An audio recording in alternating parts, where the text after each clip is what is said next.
রাজশাহী বিশ্ববিদ্যালয় কেন্দ্রীয় ছাত্র সংসদ রাকসু নির্বাচন পিছিয়ে ১৬ অক্টোবর নির্ধারণ করা হয়েছে। এই সিদ্ধান্তের পর ক্যাম্পাসের কি অবস্থা সেটা জানবো সহকর্মী হাসান মিসবাহ কাছ থেকে। মিসবাহ, ছাত্রদল ও বাম সংগঠনগুলো ভোট পেছানোকে স্বাগত জানালেও আন্দোলন কর্মসূচির ইঙ্গিত দিয়েছেন ছাত্র শিবির। সাধারণ শিক্ষার্থীরা এই বিষয়ে কি বলছেন, তাদের প্রক্রিয়া কিরকম একটু জানাবেন।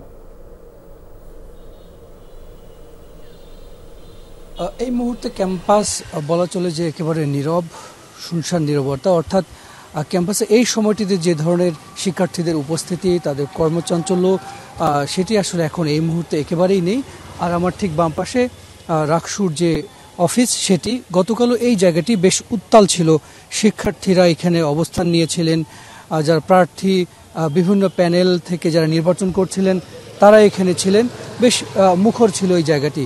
আজকে সেখানে কারোই আনাগোনা নেই এবং ক্যাম্পাসের শিক্ষার্থীদের তেমন উপস্থিতিও নেই।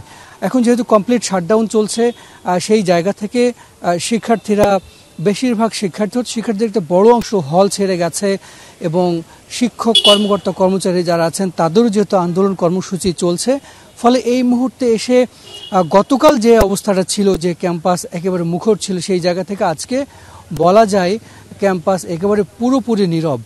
ছাত্রদলের পক্ষ থেকে এই নির্বাচন পেছানোর বিষয়ে আজকে তেমন কিছু জানানো হয়নি। তারা রাকসুতে একটু পরে আসবার কথা।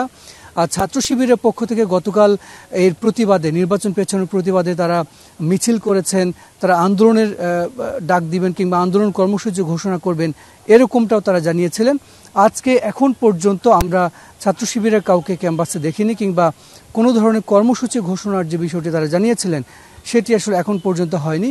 আমি কিছুক্ষণ আগে তাদের একজন নেতৃবৃন্দের সঙ্গে কথা বলেছিলাম। তিনি বলেছেন যে এখন পর্যন্ত সিদ্ধান্ত হয়নি এবং তারা এটি বিকেল নাগাদ হয়তো কোনো কর্মসূচি যদি হয় সেটির বিষয়ে গণমাধ্যমকে তারা জানাবেন। আর কমপ্লিট শাটডাউনের বিষয়টি এটি এখনও চলমান আছে।